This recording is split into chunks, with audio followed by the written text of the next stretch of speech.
নমস্কার সবাইকে।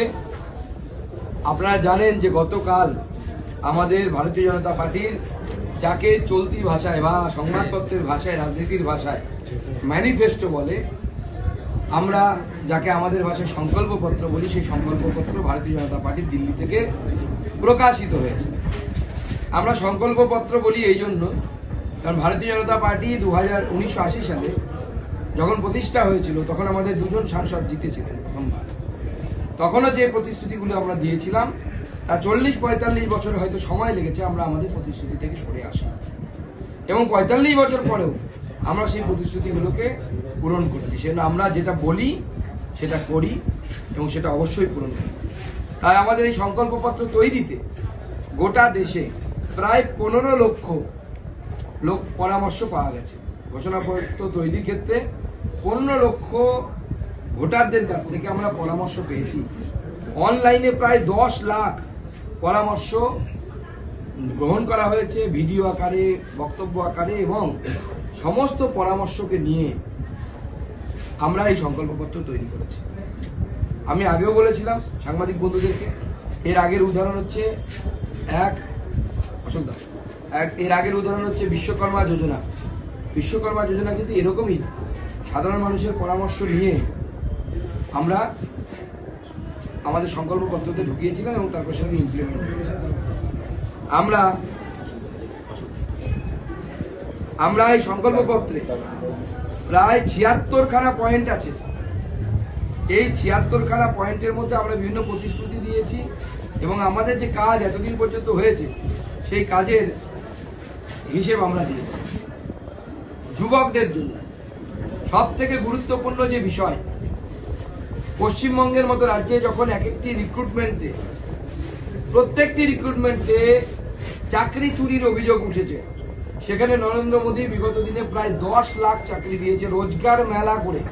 অর্থাৎ সবার সামনে এনে দেখানো হয়েছে দেখুন এরা পরীক্ষা দিয়ে চাকরি পেয়েছে, কিন্তু একটা অভিযোগপত্র কারো বিরুদ্ধে আসেনি। আমরা সরকার প্রতিশ্রুতি দিয়েছে পেপার লিক, যেটা আমাদের দেশে একটা রোগে পরিণত হতে যাচ্ছে, তাকে বন্ধ করার জন্য কড়া আইন আনা হবে। কোনোভাবেই পেপার লিক হওয়া মানে যুবকদের স্বপ্ন নষ্ট হওয়া। সেটা পেপার লিককে আমরা বন্ধ করব, কঠোর থেকে কঠোরতম আইন করব, যাতে কোনোভাবে পেপার লিক বা এই যে প্রশ্নপত্র জাল, বিভিন্ন সময় প্রশ্নপত্র লিক হয়ে যায়, এর বিরুদ্ধে যেন ব্যবস্থা নিতে পারে। বিজেপি স্বচ্ছভাবে চাকরি দিয়েছে, আমরা আরো পারদর্শিতার সাথে স্বচ্ছভাবে আমরা যুবকদের চাকরি দেব। আমরা স্টার্ট আপ ইকোসিস্টেম ফাইন্যান্সিং এর উন্নতি করব, স্টার্ট আপগুলোকে সহযোগিতা করব, অর্থাৎ জব সিকারের থেকে জব গিভার, অর্থাৎ চাকরি চেয়ে বেড়ানোর থেকে চাকরি ক্রিয়েট তৈরি করবে আমাদের যুব সমাজ। আপনারা জানেন বিগত দিনে ভারতবর্ষে হাইয়েস্ট স্টার্ট আপ তৈরি হয়েছে। ভারতবর্ষের ইতিহাসে কোনো এই পরিমাণ স্টার্ট আপ তৈরি হওয়ার কিন্তু রেকর্ড নেই। এবং ম্যানুফ্যাকচারিং ক্ষেত্রে, ইনফ্রাস্ট্রাকচারের ক্ষেত্রে আরো সরকার ইনভেস্ট করবে এবং তার ফলে যুব সমাজের কর্মসংস্থান হবে। কৃষকদের জন্য আপনারা জানেন প্রধানমন্ত্রী কৃষক সম্মান নিধির মাধ্যমে মাননীয় প্রধানমন্ত্রী কৃষকদেরকে বছরে 6,000 টাকা করে দেওয়া হয়, এবং আমরা বিগত দিনে 22টি ফসলে এমএসপি মানে ন্যূনতম সহায়ক মূল্য যাকে বাংলায় বলি, 22টি ফসলের এমএসপিতে আমরা বৃদ্ধি করেছি। এবার এই বাজেটে আমরা যে মূল লক্ষ্য রেখেছি আগামী 5 বছরের মধ্যে ডাল এবং ভোজ্য তেল, এই দুটি বিষয়ে ভারত আত্মনির্ভর হবে, স্বয়ংসম্পূর্ণ হবে।